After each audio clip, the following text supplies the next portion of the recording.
Yo, what's going on with you, bro? You can hear me? What it is, y'all, boy? You can hear me? Y'all can hear me? Yo. I can hear you, Josh. I can hear you, Marlon. Okay, we live. We got a special guest. That boy Josh Wilson, aka Boss. Yo. What's good? What's good? We'd like to welcome you to the Lamar Show. A little ZOOMCAST we got going on. You see me? Yeah, I can see you. Marlon, yeah. I can see you now, Marlon. I can see pretty good. But yeah, what we do is we create a platform for anybody that wanna, talk about what they're doing, where they came from, any motivation, anything positive, bro, that we can put out there in the atmosphere. But also our theme is wrestling too. So we'd like to add that in there. And I know you know something about wrestling too. So we'll get to that later. But tell us about yourself, man, for the people that don't know you, Josh. Like what you into, what you do. Sure. My name is Josh Wilson. Born and raised here in South Florida. 38 years old. Got 2 children. Big in the youth football community and sports. So heavily involved. Right now, I'm a commissioner at the Pompano Eagles football youth cheer organization. So we're always trying to find ways to get the kids into a good environments, give them open up their opportunities, expand their horizons. So that's kind of generally what I do as far as with my volunteering time. I work for a small private business locally down here in Fort Lauderdale. I've always been a fan of independent run private business. I happen to find myself in one about 5 years ago with this particular company that allowed me to grow in a lot of different areas. So I run a certain division, a maintenance division in the company. So that allows me to, again, do a lot of meet a lot of people, do a lot of networking. They've blessed me with a lot of opportunities flying across the different states and across the country. So I've got to meet a lot of people, some friends that I got in other states that, wouldn't have never met without those opportunities.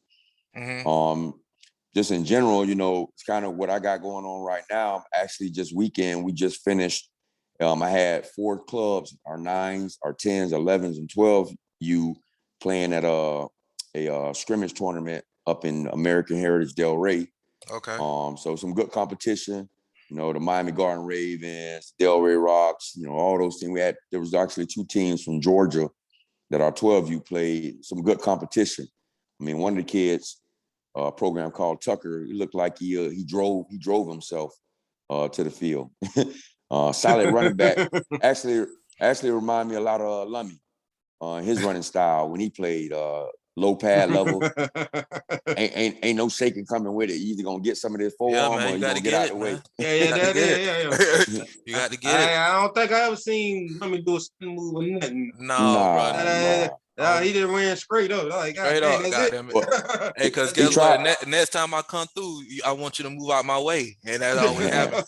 Instead of you trying to go head on, you wait for me to get to the side of you and grab my jersey. That's what I want you to do. I can drag your ass.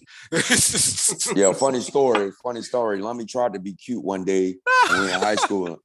Oh, you know it was coming. He tried to be cute one day in high school. We in practice and we doing pass scully. So it's not really like a drill. It's not a period where you going balls to the walls, putting your pads on people. But you know, me and Lummy always had a little friendly rivalry. Like we just wanted to make each other better. So I don't know what had happened throughout the school day, but I know we kept telling each other, "I'm gonna see you at practice." And we lined up and they threw him a flat route or swing route or something. He ain't had the best hands, but he could catch the ball. And I was surprised they threw him the ball, and I happened to be in the right spot at the right time. And I said, man, I'm finna tee off on his ass.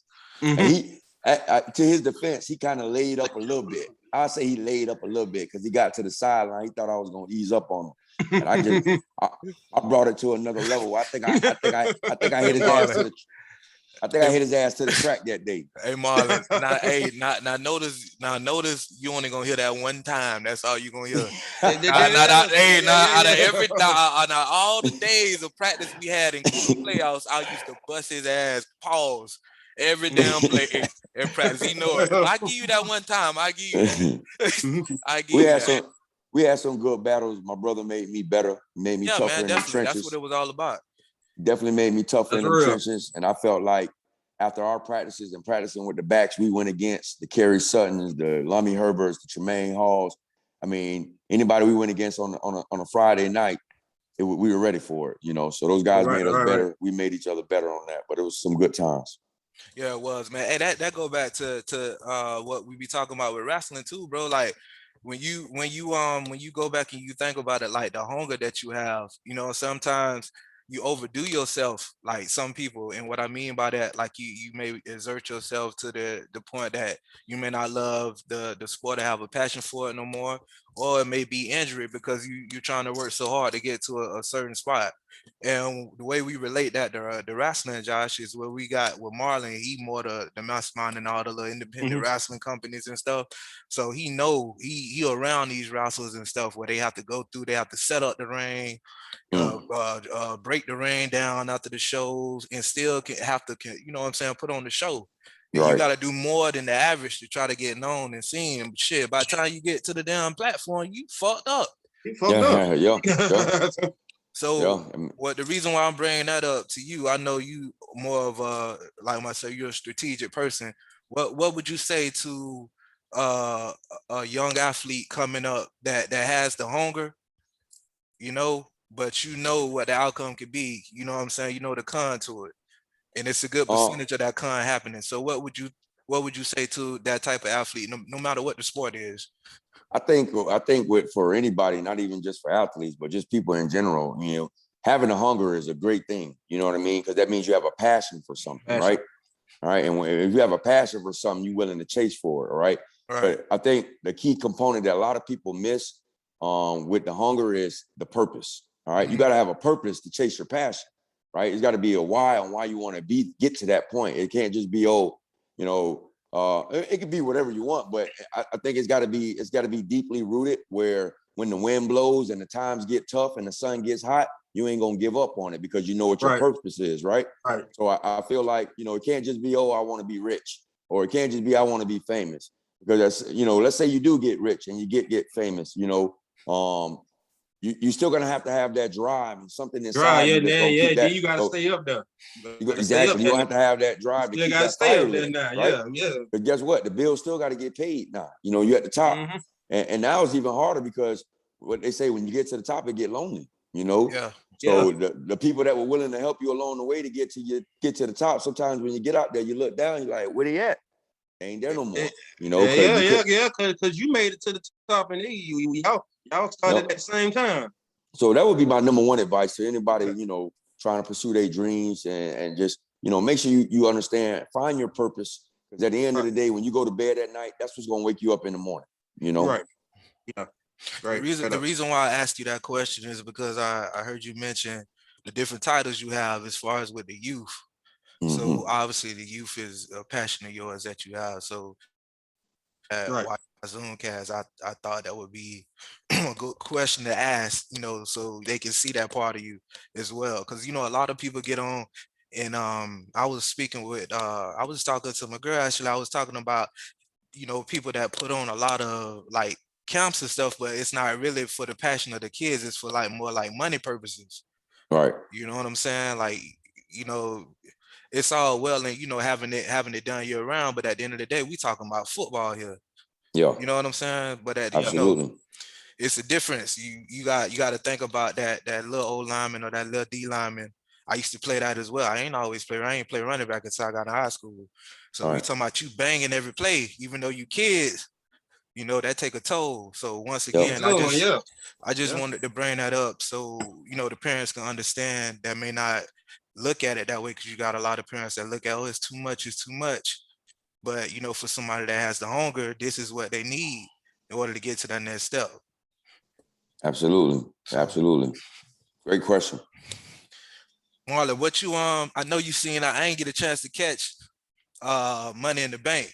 Big E. Yeah, Big E. That's all I'm gonna say about damn time. Right. Hey, when you showed me, I was like, damn, what happened? I was like, damn, you called it out, bro. You must have got a little tickle. Josh, what happened to you? I don't know what happened to Josh. He's rose up. I'm here. Okay. Yeah. All right. Yeah, we what we talk about with the wrestling basically, bro. You know, of course, we ain't, you know, racist on here, but we a black part of ZOOMCAST. So we gonna, hey, you know what I'm saying? Say that proudly, don't say yeah, that. Definitely. We saying that proudly. No, but at the end of the day, I don't want to get the misconception of nothing because we trying to kick off, you know what I'm saying? We'll accept all races to come on the platform because basically what our main goal is, like for example, we got you on here. It could be somebody else that's on here that does something that coincide with what you got going on. So that, you know what I'm saying, causes a network. Absolutely. So as we can network, shit, I don't care if you're black, green, yellow. I just know, you know what I'm saying? We trying to get a bag. You get what I'm saying? Yes, so that's what it's sir. all about. So I don't wanna pull it out there, you know, that, oh, you know, we only, you know, black, but shoot, at the end of the day, I say it proudly, definitely. So we do cater to blacks as far as in the wrestling industry because I don't think we got that many platforms where an actual black wrestler can come on and speak their mind or speak how they feel. You know what I'm saying? We know stuff going on behind the scenes in the locker rooms and stuff. Marlon can contest to that. He don't, you know what I'm saying? So been in the locker room. Yeah, we want to be able to get them a platform where they feel comfortable, Josh, where they talking to, you know what I'm saying, someone that can relate, you know, because, you know, I mean, as a black person, we go through it in all different categories, you know what I'm saying? So I think we all, there's always a sense of comfortability when you're around, you know, people that, you know, walk and talk like you. It's like when you go to it's like when you go to a new state somewhere you're visiting, and then you go to like a new restaurant, I don't know, a club or something, anywhere, a new party, right? And you walk in and you're like, oh, okay, a couple black people here. You so automatically, it's just something we do, right? We start looking for us, right? And I think, and for you to understand the culture, I mean, that's actually a part of the culture. I think that speed worldwide. As far as with black people, you don't even have to know them. You know, if you're in a situation just like you said, it's just you know, it's not that you scary or nothing because you can take that out of concept. It's just the whole point of feeling. It's weird, bro. Just feels. I believe it. I'm being honest with you, man. It goes back to a lot of our culture and heritage, you know, and I, you know, not to bring this up in a negative light, but even you know, when our ancestors were slaves, you know what I'm saying? We cultivated and we learned to know that, you know, we all we had. And so I think we still have a lot of that in us, you know. It's still a lot. It's manifested and went through over the years. So I think we still have a lot of that in us at the core. And ain't nothing wrong with that. I don't think there's nothing wrong with that, you know. Yeah, we still trying. We just gotta we gotta figure it out as a whole. But to be honest with you, bro, I mean, the call a pink elephant in the room, it go back, and I think I mentioned this to you before, bro. You just got people that have the mindset. If that mindset is not, there's nothing you could do about that, bro. Right. You won't do nothing but hurt your own self trying to, you know what I'm saying, help everybody. That's why another reason why we created this platform, because at the end of the day, don't everybody have the mindset to, you know what I'm saying, create lanes and stuff. I don't know what happened to you, Josh. You I'm said that, still here. yeah, to I'm create still here. lanes and stuff for people to be able to speak out and be, you know, comfortable. Like we Yep. were saying, like it's one individual, I won't call no names because we want to get them on the show first. But you know, it's issues with that on the wrestling scene. And you know, like I said before, with all you got to go through, you know Yep. what I'm saying? Then you feel like majority of the platforms that's created for that are predominantly either, you know what I'm saying, some type of other minority or either white. No, And not I many blacks. you know what, first of all, I've been a fan since you started doing this. I've been a fan. I always follow a lot of your YouTube stuff with you and your girl. I So I've been a appreciate it. fan of what you're doing. I know you got a Listen, yeah. passion for it. I know this is something that you got a passion for, right? So then it goes back to, okay, make sure you know what your purpose is so you can stay on that grind. And because you guys got something good right here. I've never heard of like you said, like I never heard of a platform for wrestling where you got two black men talking about it. You know what I'm saying? It's not something you see every day. And Yeah. I love it. I feel like the more we put ourselves in, because I'm gonna be honest with you, I feel like black people we're special. Yeah. I'm not saying nobody else ain't special. That's just how I feel. I feel like we have very unique gifts. And I feel like when we put ourselves in certain arenas and we stretch ourselves, because we're so comfortable being rappers, we're so comfortable being basketball players, and we're so comfortable being, football players. We're so quick to tell our sons, hey, you're going to be the best running back in the NFL. But we never tell our sons, you're going to be the best. You could be the best owner in the NFL. You could be the best general manager, the best president. You could be the best radio person. You could be the best radio personality. Podcast personality. We have to open our arenas. Yeah. And when we do that, it's just going to lead to expansion and exposure. You know what I'm saying? And I think what you guys are doing, man, it's a blessing, bro. So don't stop. Much love. I wish I could like and heart right now, but you guys are doing something that I've never heard or seen before. So I appreciate you having me on the show tonight. Oh, definitely, man. Definitely. No, yeah. Appreciate you. Definitely. Man, let me tell you something, just to give you a little background on it. Really, it was more Marlon idea with it. When we seen each other, we went to one of the wrestling. This has been in the making for how long, Marlon? So about a couple of years. Years. We just ain't never get on the right page. Yeah, just ain't never get on the right page. So we figured it'll be time to do it. We started noticing like a lot of black athletes in the wrestling lane, as far as in the major arenas like WWE. Where we got Bobby Lashley, just to name a few. A couple wrestlers, but they've been achieving. Bianca Belair, you know what I'm saying, on the women's side as well, which the women's side is just as good as the men now. You know what I'm saying? It ain't all about looks no more. They actually go out there and do moves and they finesse real good. So that's good to see. But we, like I said before, also we want to be able to incorporate a place where people, even if it's local, bro, because I throw out a lot of gyms in my neighborhood, bro, and I don't know, you know what I'm saying? I don't mean anything about this by anybody watching or nothing, but I don't know if they take it as if, I don't know how they take it, to be honest with you, bro. But I do throw out a lot of gems on stuff that, can help somebody in whatever lane that they in, bro. You know what I'm saying? Because everybody's lane, not my lane. Everybody's bus ride is not my ride to be on. But I can try my best to put you in a lane where you feel comfortable. I feel like that's some way giving back. I don't always have to be money. Yes, sir. It could be advice, So I want to continue to do that, but I want to do it on a larger platform. And I thought it'd be best if I can bring that along with Marlon concept. Like I said, he always on the private part is with the independent organizations with the wrestlers and stuff. Oh, nice. So that's a good thing. And we want to keep our black athletes motivated. You know what I'm saying? And we want to let them know that we support them 100%. And you know what I'm saying? Sometimes you got to vent out and how you feel.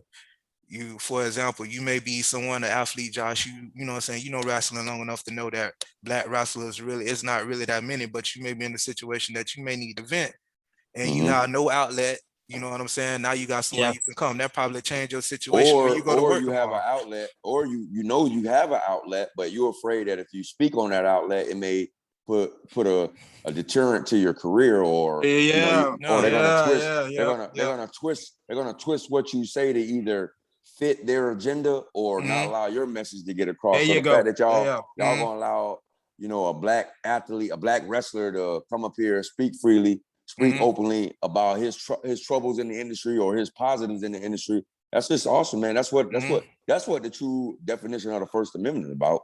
Yeah. And so that's awesome, man.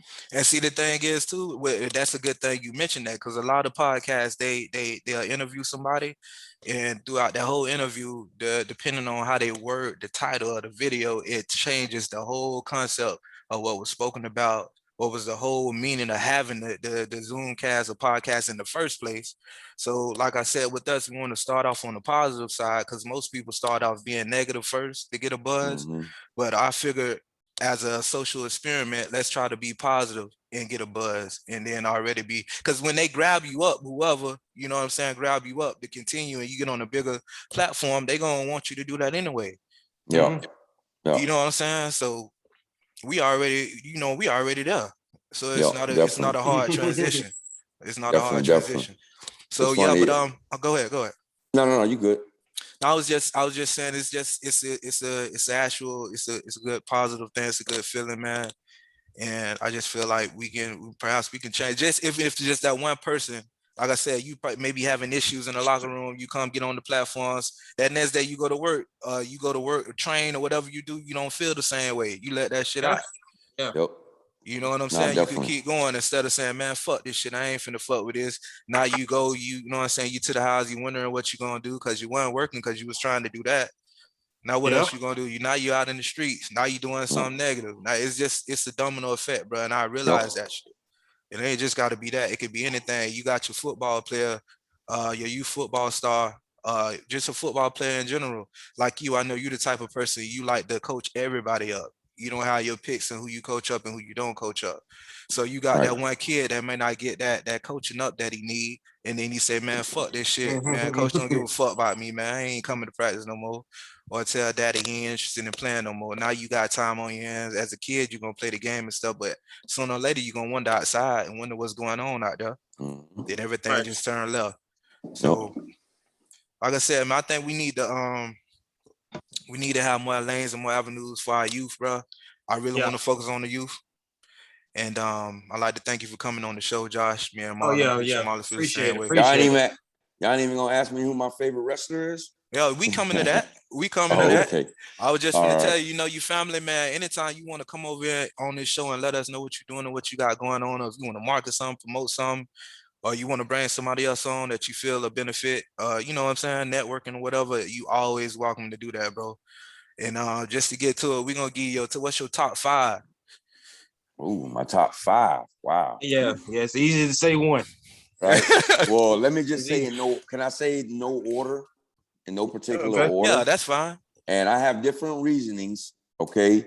So I'm gonna go with number 5 first. Speaking of black wrestlers, one of the most infamous black wrestlers of all time, became a great showman, was a great athlete, and was undersized, if you think about it, but he knew how to put on a show. Coco Beware. That was my father. Okay. That was my father. That's how I got into liking wrestling. My father was a big Coco Beware fan, and he kind of looked like him a little bit. Yeah, you do. He would walk around doing the Coco strut and doing the head thing and looking at the parrot and the parrot. Okay. So that was one of my guys. That was the first guy I could recognize and say, "Oh, I like watching this." There you go. Watching Coco. Before you continue, now, do you know your whole 5 ain't got to be black? That's up to you. Oh, I know. Okay. I don't even know 5 black wrestlers. That's what I just said. That's why I gotta tune into this show mode. Right. There you go. I would say another guy I grew up, he probably was my favorite of all time, to be honest with you. Ultimate Warrior. Okay. There you go. Okay, I like the list so far. I was a big fan of Ultimate Warrior, man. I just watched the bio on him. If you guys haven't seen that, they got it on the A&E. They got some bios on some wrestlers. And he was one of them. So it was interesting to watch his story. And he was a hustler. I didn't realize how little he was. Like I thought you think all these guys are like 6'3", 6'5". He was like 5'9". You got some of them big as fuck, bro. When you go see them, hey, well, the TV don't do no justice. Pause, no homo, whatever you want to call it. Well, but we grown, but that's that kid shit. You know, but anyway, dog, it's some of them motherfuckers be big, bro. You see them in real. I'm talking about the arms bigger than your body. Yeah. Oh yeah, of course, them dudes huge. But Ultimate Warrior was one of them that was kind of. He was more like a slim, small, short dude. Yeah, you're right. Yeah, they did them steroids. Definitely. I would say after him, I was a big fan. I became a fan later on of Booker T. Okay. I love his longevity. He got good charisma too. When he was with the Harlem Heat, there was a badass double tag team. And then when he decided to go to solo career, I thought it was gonna hurt him. I'm like, man, y'all the Harlem Heat, y'all can't break up. It's impossible. Y'all like y'all. But he had a good career. I thought he was a really advantageous wrestler. Tried different things. Big guy, but was real athletic, man. That guy could fly from that top rope, and that's a legit 6'4" guy. And lift his leg up. That's a big guy right there. I met him. You met him? Oh, okay, nice. Yeah. That must have been awesome. Yeah. I was a big fan of The Undertaker. I think his entrance was like the best entrance. When that bell, that boom. You'll never forget. Boom, and they dropped the lights off, and then they start playing that creepy music. I just loved his interest, don't even worry about the match. Yeah. It was like, that's it. It's over. That match was garbage half the time. It's over. The interest was everything. He had no good matches back when he first came out. So, And even when Kane came around, everybody jumped on the Kane wagon, and I'm like, man, Undertaker kill that guy, man. What's wrong with y'all? I was like that too. Nah. When Kane first came out, now he was big as hell when he first came. Yeah. Kane was first came out. Yeah, he was. But I had to stay loyal to my guy, and then I would say that's number 4, right? Nah, that was number. That was number 4. Les Kane, number 5. Coco. You got Coco. You got Ultimate Warrior. You got Undertaker and Booker T. And I don't know if Kane is your 5th. Hands down, my favorite wrestler of all time is Stone Cold Steve Austin. But I thought you were gonna say Hulk Hogan. Hulk Hogan. Nah. Man, I was ready. Me too. I was ready to argue. I said, I ain't gonna say Hogan. My favorite wrestler of all time was Stone Cold Steve Austin. He didn't have a long career. Hey, Marlon was gonna be ready to argue with you. That motherfucker. I don't give a damn about Hulk Hogan the best. He started. People were making money, bro. He started the money thing going on because he was the one that started the merch. You had to do that in order for all this to work, bro. I'm trying to tell you, all these superstars that you have, he was the creation of that. Everybody was just okay. He was the guy. Hey, Marlon, he'd be right, but it's my list. I give you that. Hogan was the guy that made everybody want to watch wrestling. Hands down, you got to respect. We always talk about. Go ahead, boss. If you don't watch wrestling, you at least know who Hulk Hogan is. He's the most recognizable face. So you got to pay homage. You got to pay homage to that guy. Bro, Stone Cold, man, he was just a different. For me, Stone Cold Steve Austin, he was just a different.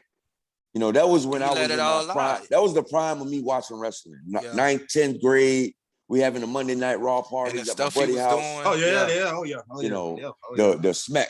After he beat your ass, he cracked the beer and pour the beer. Drink the beer in front of you. The 2 beer double fisted. And it's just his whole demeanor. And he's gonna whoop your ass and beating on the ass. And just because I said so, you know what I'm saying? I'm the baddest SOB, and that's what I said. And that's because I said so. Shit too. And I like that. I like his uniform. I like it. He had the black leather jacket and the black shirt. He had the black boots like Mike Tyson. And he came in there with the jeans. He looked like a guy right out of the bar. Just came in I'm coming in and whoop ass, take names, I'm going back home. Yeah, you know, and as soon as that glass hit, you knew it was I over. was just about, that's funny. I was just about to say that. I loved his interest too. That crack, that glass hit break.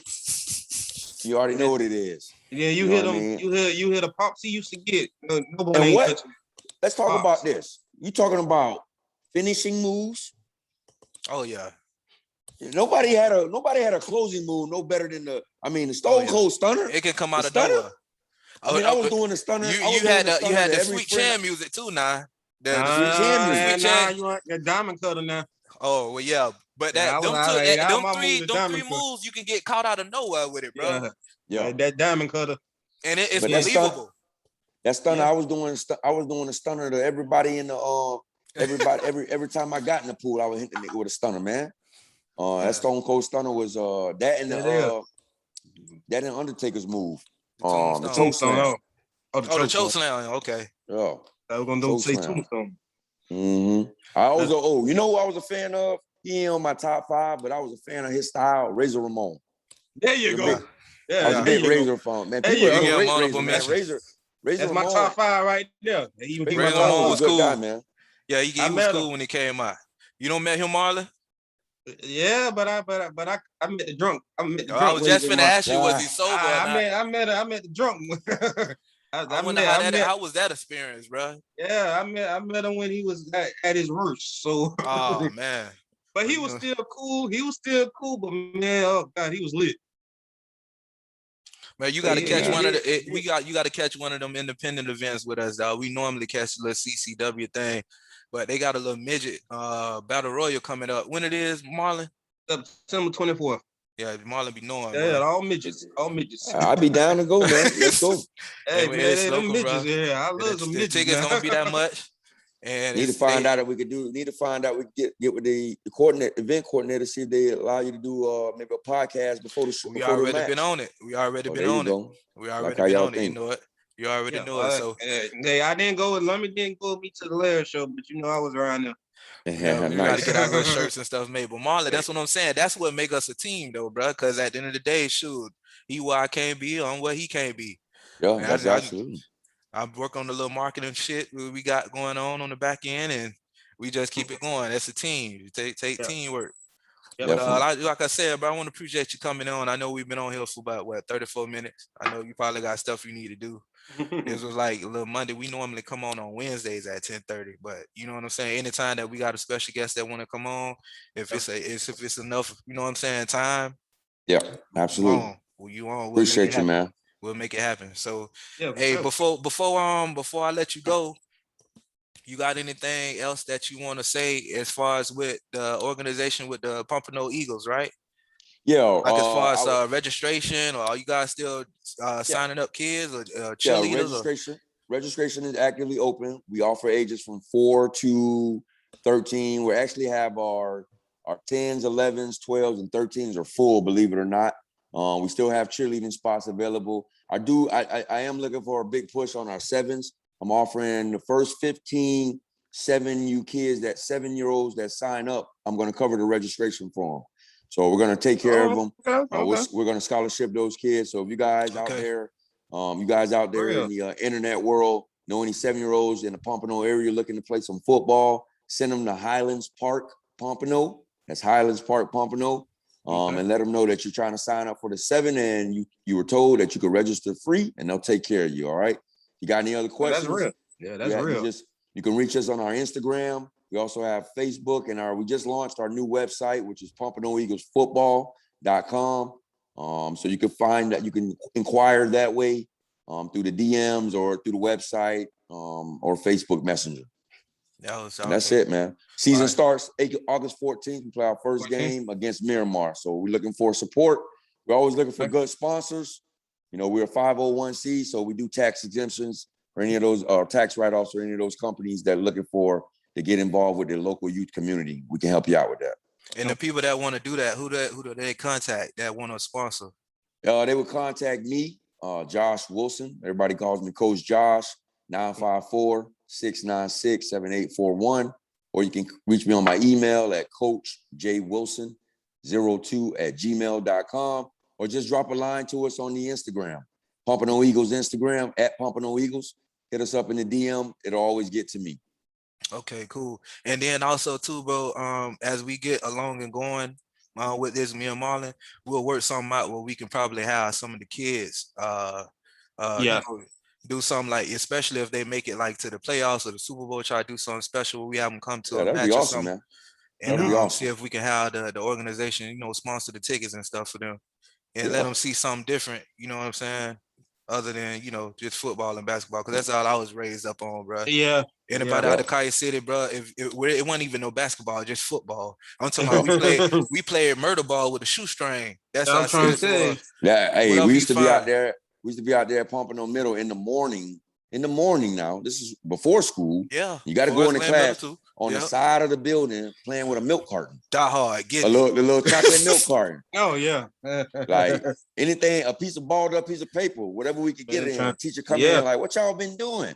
Playing football. But yeah, man, for the love of the game, definitely. That's it, man. So like I said, man, a lot of people, you know, shit happen, you know, everybody's situation different, but sometimes you don't make it the way you need to be. You don't always get to that. So people need to understand that it's other stuff that you can do and be involved in, because a lot of people don't come back, bro, mentally, you know. Definitely. That's something that need to be put out there. You know, a lot of people, you know, have high expectation on themselves. The family put it on them.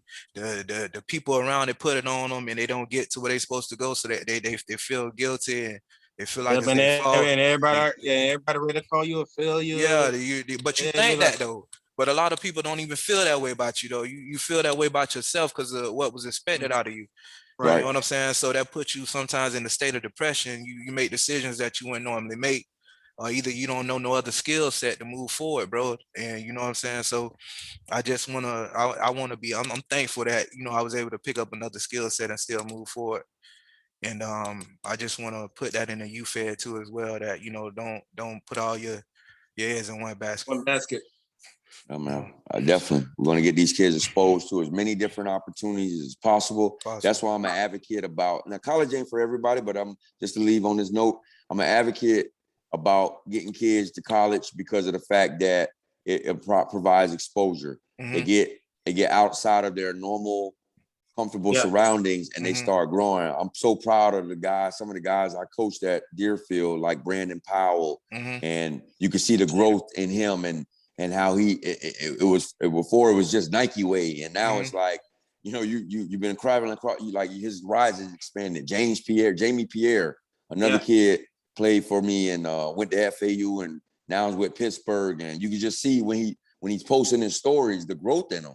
Yeah, it's like, man, I remember when you was just a little peasy head and you know, trying to make sure we're fed and things of that nature. I'm so proud of these kids, man. I tell any of my kids, if you guys make it big time, Coach Josh will never ask you for $1, nothing, a ticket or nothing. The biggest thing you can do for me is to make sure you go back to your community and you teach and you reach out to these younger kids and you let them know you have a way out. Yeah, you have a way out, and so also, and that's big for me. Right. Also, too, we've been saying we'll leave on this note, but for real, also be detailed in what it takes, bro. Because a lot of times you tell that story, but you don't tell how you got to where you at. That's the hard work. Anything you do gonna be hard. You can sell dope. That shit hard work. Anything you do is hard work anyway. So you might as well do the right thing because there's longevity in it. You know, so hey, Josh, man, once again, man, Marlon, man, I know, you know, we thank you for coming on the show. Like I said, you family, bro. We're gonna go ahead and get out of here and close it out. This will be uploaded and will be up tomorrow.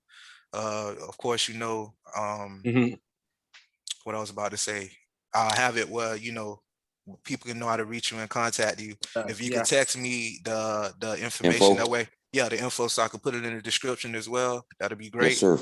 And y'all reach out to Josh, man. Even if you know what I'm saying, even if you live in the area and you don't have kids, and you know it's football season, you missed last season, you want to come out and you want to support, and you know it's hard, it's bad to say, but it take money also to run those organizations. Uniforms, water, being able to feed them, transportation. gas and the big buses that they use to get to the games. It's a lot involved, you know. So it's not like your money going to waste. For me, we raise that money, and all that money goes pumped back into our program. I'm the type of person, if we raise $10,000, all right, I want to spend $10,000 on them kids. Like I don't. There's nothing for me to save, you know. So it's about making sure our kids are comfortable and they want to come to the park and the parents are comfortable. I want to thank you guys, Marlon. It's a pleasure meeting you, man. I heard a lot of good things about you. Lummy, you already know what it is. Love you, bro. And man, anytime, man. For sure. I appreciate you, man. All right, man. We'll get up, man. For sure. Take care. Yes, sir. Right.